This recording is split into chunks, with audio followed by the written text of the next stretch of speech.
temperature's rising, or the list of benefits for being short-tempered is mighty short.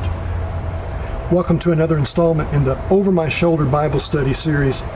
These brief Bible study videos typically serve to supplement the sermon that I preach each Sunday here with the Missouri Street Church of Christ in Baytown, Texas. We're in our third week of reading the book of Proverbs.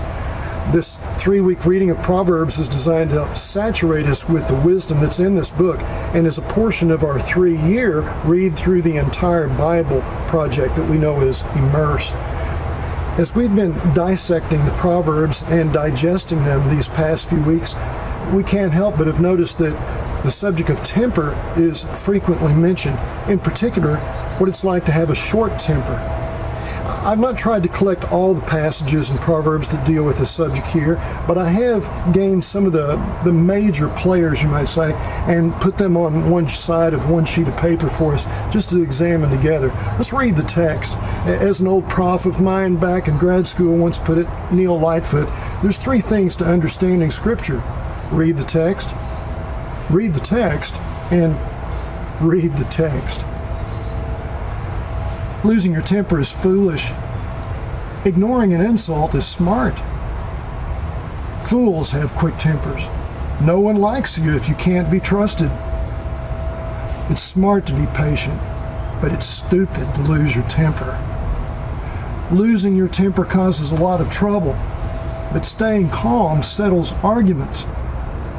Controlling your temper is better than being a hero who captures a city. People with bad tempers are always in trouble, and they need help over and over again. Don't make friends with anyone who has a bad temper. A person without self-control is like a breached city, one with no walls. Like charcoal to smoldering embers and dry wood to a fire, so a hot-tempered man kindles strife. Mockers stir up a city, but the wise turn away anger. Don't be a fool and quickly lose your temper. Be sensible and patient. A person with a quick temper stirs up arguments and commits a lot of sins. Do you remember that passage in Galatians chapter 5 that speaks of the fruit of God's Spirit?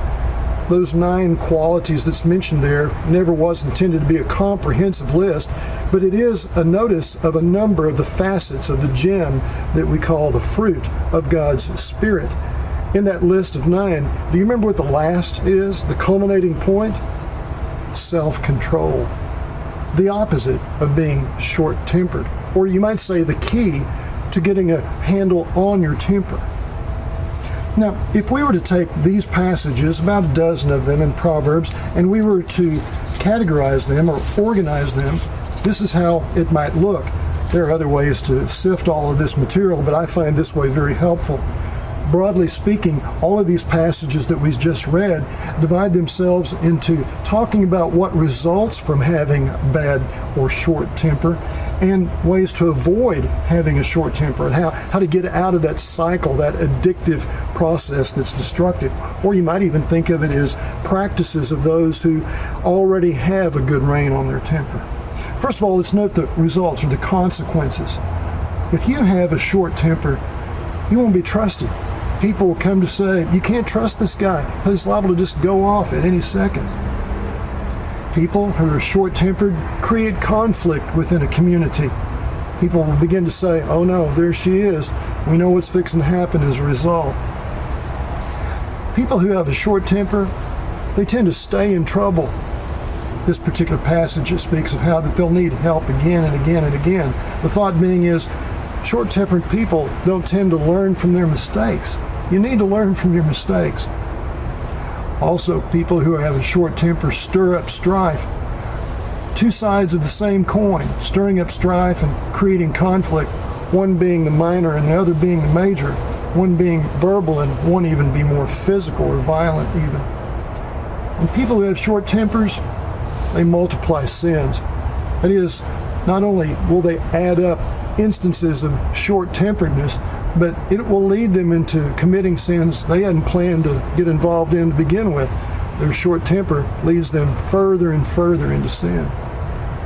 Well, that's some of the results. What about avoiding short-temperedness? How do we grow in having a healthy temper? What do we see when we observe people who have grown and matured in this process? Well, we note that they tend to ignore offenses that come their way. And offenses, and in this particular instance, insults will inevitably come. What do you do when they arrive? Don't go fly off the handle. Just ignore it. Deliberately seek to grow in patience. You may be put out with the fact that you are impatient. You may realize that you're quick-tempered, but have you ever really tried to grow in patience? Remember that old adage, count to 10 before you say anything? That's just one good, healthy practice, if you practice it. Avoid such folks. You know somebody who's short-tempered? Well, you might be tempted to hang out with them. After all, you understand them, and they get you. Misery loves company, as it were. But you'll never get away from being short-tempered if you do. It's like putting two addicts together, hoping they'll break the cycle of addiction because they understand each other. No, worse things come as a result.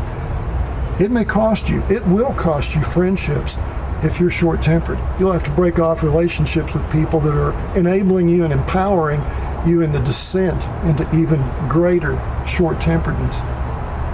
Deliberately turn away from anger. It may help to picture anger as being present in the room right there, present within you, and you deliberately want to do an about face and walk away from it. Sometimes mental imagery like that is very helpful in controlling yourself. And fifth and finally, seek to bring calm. What are you about in the situation? People who are short-tempered are primarily thinking about themselves and giving vent to their emotions. Well, here we turn it around. No longer is the focus on ourselves, but about others. And how can we bring calm to the situation in all matters? Good things happen in calm situations. Nothing good comes from human anger. Well, all of these results and practices of avoidance can be pretty much summed up in two of the verses that we read, and they use the same imagery. A person without self-control is like a breached city, one with no walls. They're done before they get started. They're defeated before they even begin the war. Controlling your temper is better than being a hero who captures a city, rightly respected and honored. Such heroes are rare, which tells us that controlling our temper isn't going to come quickly, easily, or naturally. We're going to have to work hard at it. We're going to have courage and grit and be a hero. Those who capture a city may be worthy of our praise and our honor and respect.